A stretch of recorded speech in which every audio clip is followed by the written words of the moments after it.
So how do you handle things like access control? Let's say in a shared space, Yes. it's partitioned into smaller offices. Okay. So we get access controls that are configured to each office. People are coming to this lunch that is being offered by your co-working spaces, and then somebody falls ill. How do you vet those vendors? What we do is we ask the vendor to take samples of everything they're providing and keep it away. So in case of food poisoning, we'll take that to the lab.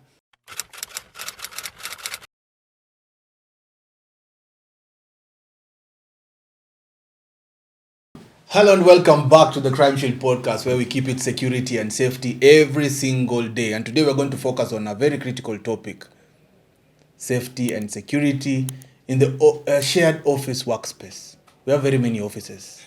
We have very many working places. There are different designs, be it raised buildings, be it, ground floor level office spaces. And today we have an expert, Faith, who will introduce herself and tell us more about it.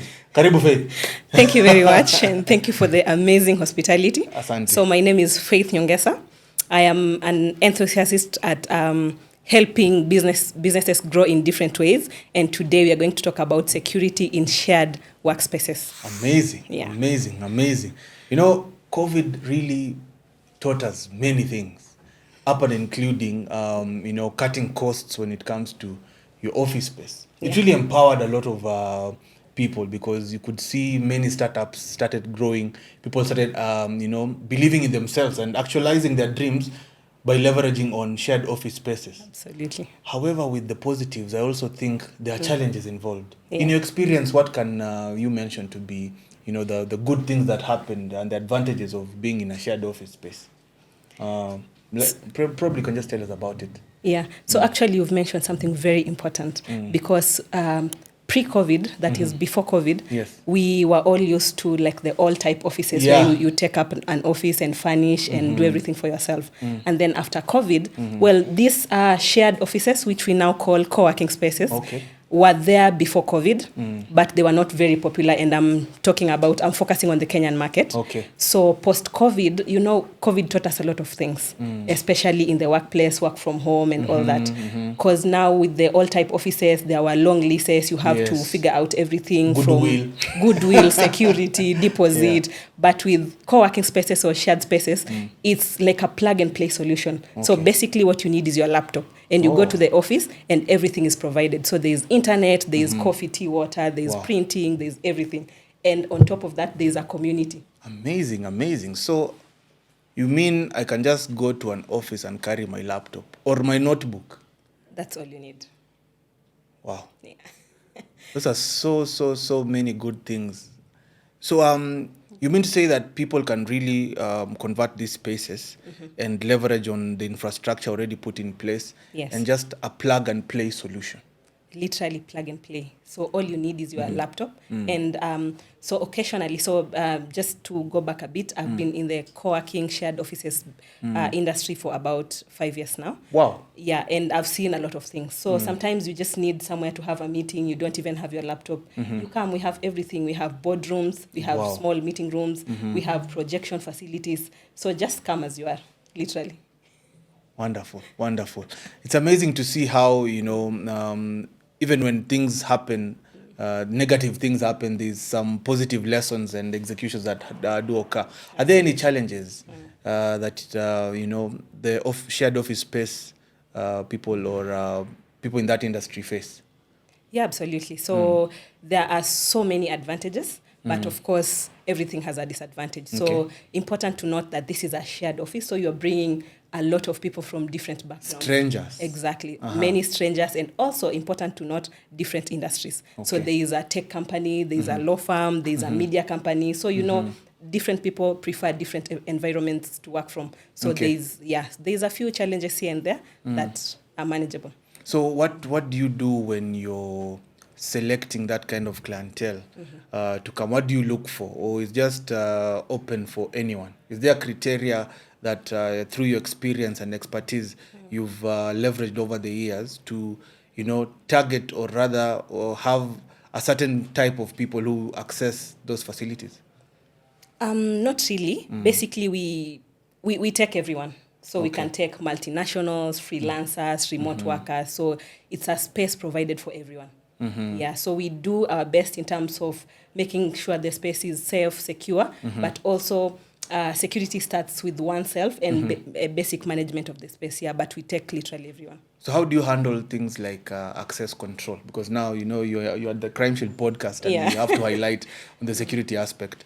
Being that you're having all these multinationals coming, different companies, I want to deep dive into some aspects there that are really related to the generic office culture that we've known before COVID. So how do you handle like access control?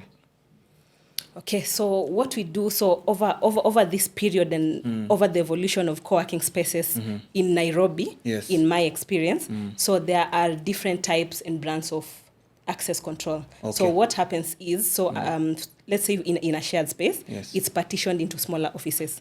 So we get access controls that are configured to each office. So if yours is office A and mine is B, so my access control will give me access to the main door in my office, but my access control will not open your office. Amazing. So we try to manage it as best as possible. And also it's very important to select a secure brand of access control, because there are some that can easily be hacked, but some are very safe. And there's actually one particular one that I really like, that as an office admin, like an office manager, I can access it through my phone. At home or wherever I am. So when I'm at home, I can open, there's an app, I can see who's accessing the office, so what key is accessing what office, if it attempted to access any other office. So yeah, but also important to note, there are other brands that are not very secure. Yeah. So if you want to get more information on that, you can get Faith, and we'll put her socials on right at the footer, so that you're able to see and access her information for more details. What about data? We talked about Wi-Fi. And data, as I always put it, is the modern day oil.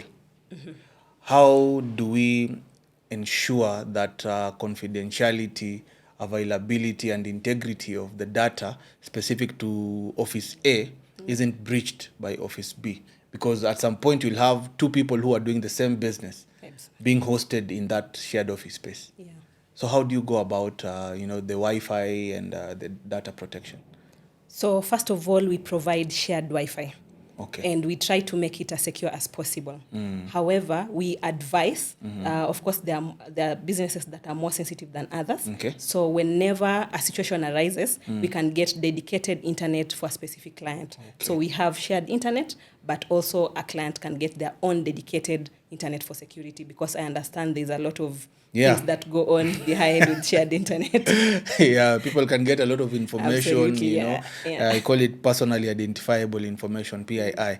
The physical security aspect, I love the physical security aspect so much. From my experience both in the armed forces and corporate security consulting, the physical security aspect is something that always is overlooked. When you find that you are employing tech, but there's a hybrid approach towards it.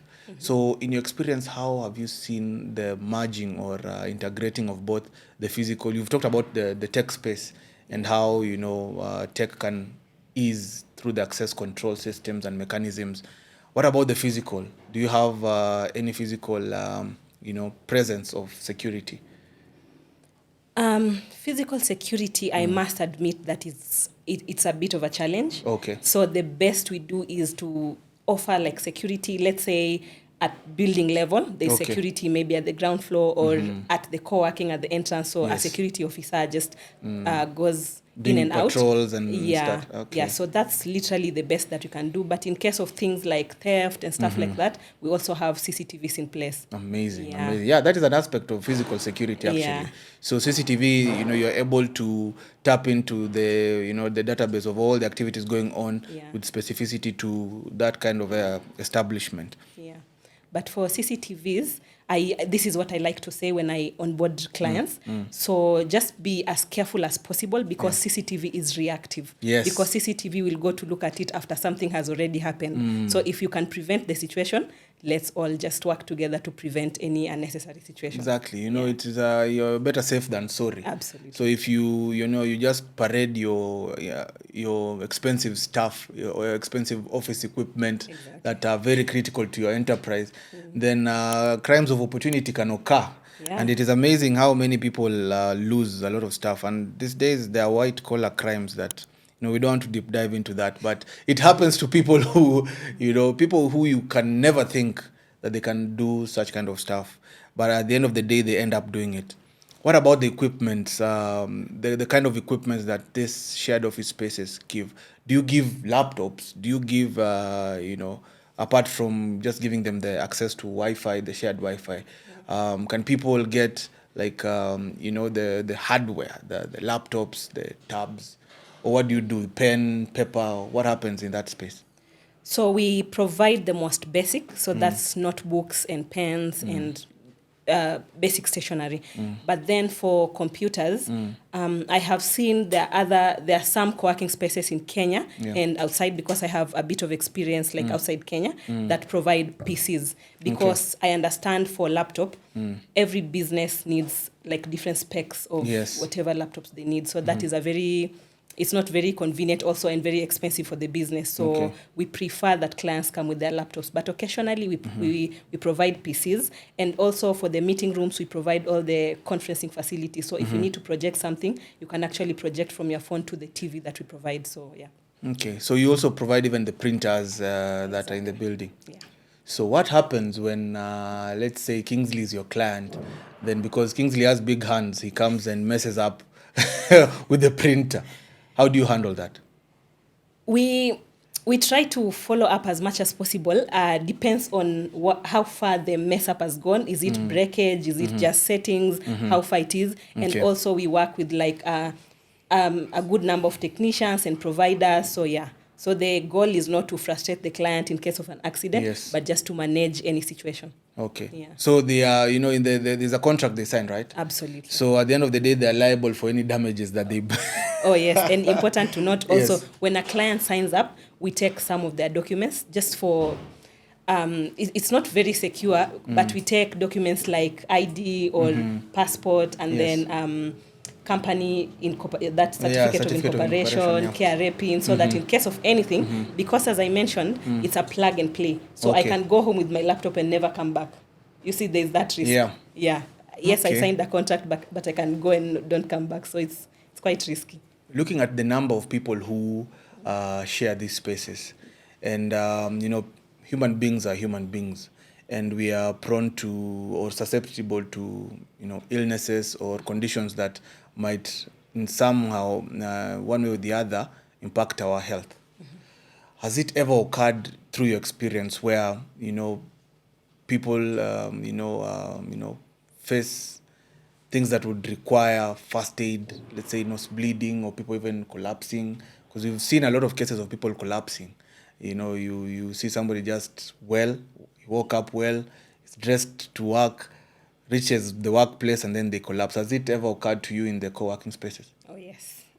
Really? Yeah, so there's the usuals, nose bleeding, headache here and there. Of course, we do first aid training. We always have a first aid kit at the space and stuff like that. We do fire drills, stuff like that are under control. But yeah, sometime last year we encountered a situation where someone fainted. Wow. So it's a lady who had just given birth a few months ago, and it's that postpartum situation. Yeah. So it was a very difficult situation, because first of all, you don't know what's going on, but it's very important because also a co-working or shared space is a community. So from this community, someone knows something. Yeah, so I might not know everything, but someone else knows something. But so first aid was done. At least she was able to stabilize a bit, and then she was rushed to the hospital. So it's a bit risky, at least until this point. Myself, I have not experienced any extreme situation like death, but yeah. At least you can depend on some people there. Absolutely. How about you think of it this way? If the time you're onboarding your clientele and you're getting access to their data, will it be advisable for you, because you're managing the co-shared working space, to ask them to put down their skill set when it comes to safety and security? Is this something you've thought about? Not yet, but I'll definitely borrow that. Yeah, because that's very important. Yeah, so you can just talk to them, and if they have done first aid and things like that, and if they haven't, there are companies, including Crimeshield, that offer such kind of trainings, first aid, hazmat, hazardous materials, and in the co-working spaces, you find that there are items that probably people know of them, but they don't know how to use them. It is one thing to know that there's a fire extinguisher. Exactly. It's yet another thing is when a fire happens and you don't even know how to, handle that situation. So I think it might be a good idea to also work with, firms or experts and consultants who, really understand the craft. Because at the end of the day, we want to be part of the community as well. Exactly. What about compliance? When you're looking at these co-working spaces, there are many, contractual regulations that you set private to the business of the co-working shared office spaces. What do you look at when you're giving out the documents for them to sign? What is covered there in terms of compliance? What do these clients need in order to comply to whatever you're doing? It's quite a tricky situation because we, as I mentioned before, we take the most basic ID, certificate of incorporation, and then care raping certificate, but that's not always enough. Okay. What about compliance? What do you look at when you want to onboard a client who's coming? What are the terms and conditions that are in the contract that you sign, and are they enabling? How do you go about that? So for compliance, as I mentioned before, we take the most basic documents from their clients, so ID, passport, certificate of incorporation, care raping certificate, and ourselves we provide a license that covers the co-working space. Okay. But of course we occasionally need to see that this is a legal business and stuff like that. But also just to mention, we've encountered situations where a business is registered as something else and they're operating as something different. Maybe this is a good time to give a very good example. Yeah. In a co-working space, so there was a company that was registered as a marketing company. Okay. But then they were doing human trafficking. Can you imagine? Yes, so they were doing human trafficking. So we used to see like a lot of young ladies coming in and out, but it is a marketing company. So they tell us these are models, they are hostesses. So fine, as we have all the documents. But then actually we learned of this situation through TV. Wow. Yeah, and it was a very bad situation, but for the law, for us, we were covered because we had all the documents, but then that's not exactly what we were doing. And then there was another case of a company that was stealing cars. You know how you deposit, and then they tell you they'll get cars for you, but it was registered as something totally different. So yeah, there are those risks. So compliance is something that is very critical, Faith, I must say. Yeah. And it's great that you're able to, and you're able to make it here, and I'm very grateful because at the end of the day, we are highlighting these things that normally happen in the co-shared working space. For you out there, if you are in a shared space, what do you think happens? Put in the comment below and highlight those risks that you think we need to talk about. At the end of the day, it's only at the Crimeshield Podcast where we are able to highlight these things and act on them. It's all impact-driven, passion and purpose all the time. Talking about those companies, we've seen interviews going on with the people who are dealing with WorldCoin. Maybe they were using one of the shared office spaces. Did you No, go to register? no. I can't do that because at the end of the day, that's too much data. And the iris scans really is it's the highest level for me in my thoughts. The highest level of security credential. Yeah. Your iris, because you can never replicate. Even in the case of identical twins, you can't, because it's unique. Yeah, it is one of the hardest forms of security. That's why you find that you can have twins who really resemble, and phones nowadays, they do facial recognition, and they really focus on the iris. So you can't, even if you're identical twins, Have you ever heard about something called ESRM?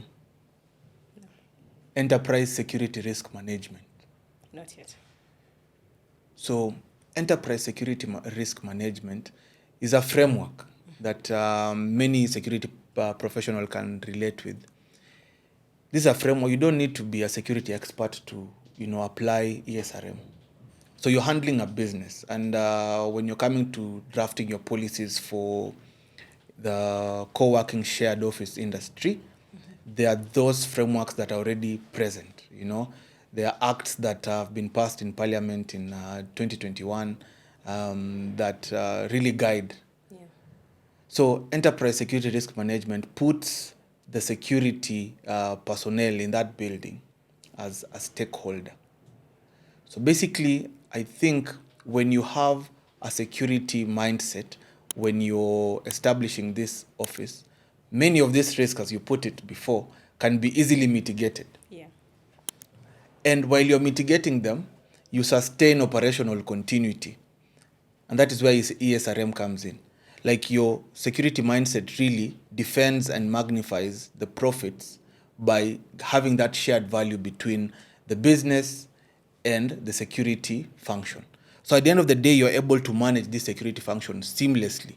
You're able to mitigate, through vetting, the clients who come. That is why we keep on telling people that it's important to always have that security culture engraved in your mind, in everything that you do. And I'm happy that you created time to come here, because those are the kind of things that we want to talk about. Looking at the framework, there are standards probably I have here, the data on the standards that can really govern that space. There's the ISO 27001. So it provides a framework for information security management systems, and it can be used to access the client's data security practices and the ability to protect sensitive information. Without you knowing, probably that is what safeguarded you guys, because your company followed the ISO 27001. Those are standards that are already put there. Yeah. There's another one, the ISO 9001. So it focuses on quality management systems, and they can be used to evaluate the client's commitment to quality, customer satisfaction, and continuous improvement. The Japanese call it Kaizen. Continuous improvement. Yeah. So you keep on making it better. And I'm sure, as an expert right now in the field of shared office working space, you're able to engrave that, because I know you're going to grow and be bigger and bigger. You've already traveled all over the world. At the end of the day, we need to also focus on the security framework guiding whatever is going there. When you're looking at the regulations that do occur in Kenya, I don't think that it really parts from whatever you guys are doing, because the Act of 2015, that the Companies Act, it provides regulations and requirements for registration, operation, and management of companies in Kenya. So it advises you on the legal implications. It also advises you on the compliances of businesses operating. If at all you can use that and add it on top of the compliance and the contracts that people sign, I think you'll be better placed. Yeah. I think when you're looking at the shared office space, apart from it helping you to save costs, do you guys also assist in marketing? What other value adds do you give to those people who come there? So first of all, thank you so much for letting me know about the regulations. Yeah. This has also been such a learning experience for me, because I'd love to take that back to my workspace and make my clients' experience even better. So for how we help our clients, so we do a bit of marketing, let's say in our socials. So in our social medias, let's say LinkedIn, Instagram, we do features. And then in addition to that, in different spaces, so just across different co-working spaces, there's usually a board like showing the different companies. Wow. So whenever any client comes in, they can see like different companies, and that's that's about it for the marketing that we've done. But we are trying to explore other avenues that we can do, because we view it as more like a partnership rather than just business of money and Yeah. services. Yeah. So we view it as a partnership. You know, without knowing, what you're doing there in essence is you're helping these companies network. Absolutely. Because I've seen you do this. I've seen you host webinars online, you know, just educating people on what is going on. Yeah. And which is a great value add. What you need to think about as an extra layer is consider a security mindset also. Because at the end of the day, there's a place where we can get shared value and people can be informed. Yeah. Up and including telling people about the podcast. Because at the end of the day, here is where we have experts. And they come and express through real-time life experiences of what they go on, you know, in the day-to-day lives on matters security. Yeah, so in addition to that marketing, so aside from, in addition to what I've already mentioned, we also do events and trainings. So training is like me coming for you to come train our clients for basic security. I must admit that we've not yet done a security training, but we've done a few more trainings. Yeah. And then events are very important for marketing for ourselves and for our clients as well. Let's say we say a tech meetup, and we invite in-house clients and other clients, so they get to meet and interact with other industry players. So it's very important as well. Amazing. The networking systems, you know, is a great platform because at the end of the day, you have tasks, Faith, that I've given you homework. I've given you homework. I'm a good student. Yeah. So your homework will be, first of all, to get to know those people who come to your shared office space and get to know their background. And there are companies that do background checks. Yeah. If you put it as part and parcel of whatever you do, then you'll be sieving out those people who, for lack of a better word, have malice aforethought, like the ill mindset to do harm. Because at the end of it all, we want to do these things professionally in a way that really adds on to the security, because security is an enabler. But for the longest time, people view security as a restrictor, you know, like stringent measures, things that really harden you to a level where you can't even operate as a business. So the homework that I'm giving you is look at the ESRM framework, get to know how you can champion that. Yeah. Get to know how you can be able to have a team of people who you understand they have unique skill sets, not only in security and safety. There are, you know, brainstorming sessions that different working spaces, you know, different offices in the working space can, you know, share. Those are the add-ons. Yeah. See, that is security now through ESRM enabling business. But you're doing it in a safe and secure manner. At the end of it all, we try as much as possible to make sure that we are woke in terms of, you know, learning the basics. My father always tells me, just do the common things uncommonly well. At the end of the day, the basics is where we fail. Yeah, we fail at the basics. And essentially, that's all we need. For the shared office spaces, I've seen even people having, you know, lunch. The aspect of, give me your experience first before I tell you. Have you ever hosted any lunch for staff? Personally, I try to do it in the simplest ways. Yes. Because doing a lunch or let's say a cocktail, it's a way of building a community. So basically I send out nice, cute invitations and just let clients know they're coming. And in the past, what I've done as well is during that lunch, we tell one client to present what they do and see if there's an avenue of partnership with the rest of the clients. So it's just getting to know each other, because these guys like interact, let's say 5-6 days a week. So it's good for them to know each other. So that's the essence of that.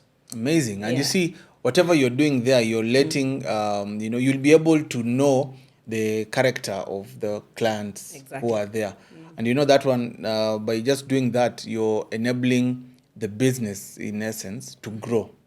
Because they'll be able to learn from each other. Yes. As an add-on, you can consider also using that platform, that lunch.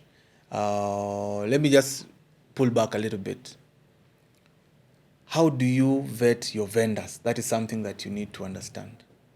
Because at the end of the day, if people are coming from this different, you know, your vendor management system, people are coming to this lunch that is being offered by your co-working spaces, and then somebody falls ill, and when they date back, they look at that particular event that they went to.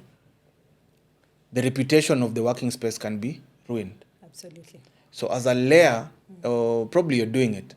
How do you vet those vendors who come to, give, the meals or the cocktails? How you vet them, in essence, is critical. Because at the end of the day, you don't want somebody to come and say that, I fell ill because I went to that networking, lunch. Yeah. And I got out and my stomach started rumbling, things like that. I'm sure you've done that.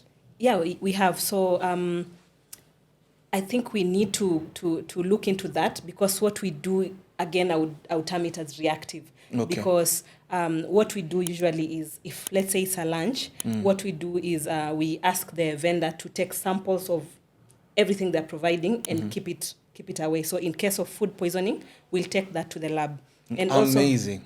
And also for the case of food poisoning, it cannot be, let's say we are hosting 100 people and then one person has a problem. Probably they ate something else somewhere. Yeah. So it also, there's a period between 2 to 6 hours to see, after they ate the food that we provided. Okay. And if someone reports that, of course, we have a system where there are questions and stuff like that, what they ate before, they ate after, and stuff like that. And then those samples, we are able to take them to the lab to actually determine that the food poisoning came from that food, and then now we can take action after that. This is a really amazing conversation, but I don't want us to end without me highlighting something. You've talked about different companies having different cultures. Is there a standardized way or a code of conduct that you stand for? Because there are people who use these offices to do really ugly things. Yeah. Really ugly things. Yeah. How do you handle the code of conduct? So first of all, we have standard operating procedures across everything. So there's security, there's general operations of the space, everything. However, most of these people, if not all, are adults with independent minds. So we can even be colleagues at Crimeshield. But my values do not align with yours. Maybe I'm a thief, you are not. So if I steal, does not mean that the whole Crimeshield group is stealing. So it's a bit difficult. So we do as much as possible. So we gather feedback, that customer feedback all the time, and we try to send out as many notices as possible. But we've encountered a few funny situations where there's most especially theft. And you'll actually be shocked. The people that steal are the ones that you least expect. Yeah. So theft does not only mean phones and technical stuff. It can be food. Because we provide fridges where people bring their food and eat. Yeah. So we solve Umeenda lunch hapo. Hakuna food yako. Ama mngine anakunywa chai yote. You see, there are these petty things. Okay. So we have standard operating procedures where if there's this case, and also CCTVs really assist in that, because if that happens, then we call that person and say, so this happened and we have this evidence and these are the rules. So how do we move forward? So of course we have also rules on how we go forward after such a scenario. The code of conduct is very important. You need to also engrave it in the policies that you structure in the industry. You need to have a code of conduct of standardizing whatever, the do's and don'ts of the co-working spaces. Because at the end of the day, you're hosting all these lunches, you're giving these people, an environment where they can thrive because they get everything. Yeah. But we miss out on the basics, which is just the code of conduct, the do's and don'ts. Talking about the do's and don'ts, when you're talking about situational awareness in the co-working environment space, do you have like an induction training when you're onboarding these new clients? Do you have that? We do. Yeah. Okay. So induction for everything. So technical, kitchen, server room in case they are accessing, IT, anything IT related, we do the induction. What about fire? Fire we do as well. Exit points? Yes. Amazing. Fire extinguisher. So maybe fire extinguisher we need to do more. Myself, I know how to operate the fire extinguisher, but the space is 24/7. It's 24/7 access. Yeah. Imagine a scenario where a fire occurs when I'm at home. So it's a bit of a Yeah. So we need to do more in that regard. It's amazing. It's amazing that you guys already have that. People look at security as a third wheel. They really look at security as a third wheel. And yet, through the ESRM framework, the Enterprise Security Risk Management framework, you're able to enable businesses to thrive. Absolutely.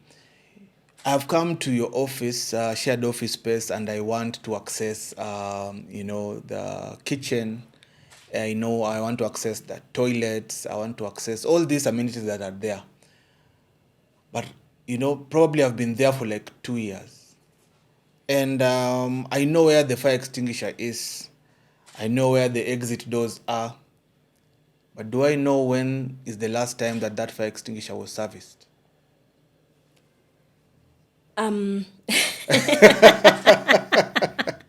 Maybe we should do more in awareness. So of course we service it, and I believe there is usually a date written somewhere on the fire extinguisher. However, we don't do much in letting the clients know, but that is very important. That is something else that I'm taking home, letting the clients know of security in the environment. I'm just trying to show you how security is supposed to be an enabler, and it is an enabler. Because you get to understand the basic things. You have that fire extinguisher. You know when it has been serviced, but are you the only one who knows to operate it? Yeah, unfortunately. Yeah. So through these kinds of talks, you're able to understand the importance of security being built in and being engraved into the culture of the co-working spaces. And it doesn't have to be Crimeshield coming. No, you are the champion. You are the one who goes and tells them that it is important for us to take care of ourselves by ensuring we understand the basics, be it the first aid aspect of it, using the fire hoses, knowing which fire extinguisher can be used for what kind of fires, things like that. Because at the end of the day, with compliance, it will give you an edge, when you're managing the facility and at the end of the day, establishing a business. If the people who are there understand that this business or this enterprise has a security framework that is working for them. Absolutely. We can really talk about this topic and talk and talk and talk. But tell us in the comment below, what do you think is the best approach for managing the shared office spaces? Tell us in the comments below as Faith tells us more about herself and where we can find her. Take it away, Faith. Okay. So first of all, I am super grateful for this opportunity. Aside from me telling you what we are already doing in the spaces, it's been a learning session for me and what we can do to improve the quality of the space we provide for our clients in terms of security, because we really want our clients to feel safe and secure when they come to use our space. Yeah, so that's very important, and I'm definitely going to implement it, and I'll be calling you back to back to assist. But yeah, it's been a very impactful session. So my name is Faith Nyongesa on LinkedIn and Orlando Faith across all socials. I think you can link it. Yeah. You can link it. Yeah, we'll put it there. Yeah. So currently, I work with a co-working space called WOJO Africa. I'm the growth lead, so I'm in charge of general business development. Amazing. Yeah. Now you're an ambassador of enterprise security management. Absolutely. So when you're going forward there, you're going with a security mindset just to create an environment where you're enabling the businesses by just having that security mindset. Faith, I'm grateful. And for our fans out there, thank you so much. We just hit 1,000+ subscribers, courtesy of you guys. I don't take it for granted. Let's keep being impactful. Let's keep on sharing, liking, and subscribing, because at the end of the day, security is yours and also mine. It starts with you and starts with me, and it ends with you and me. Don't forget to keep it Crimeshield. See you next time.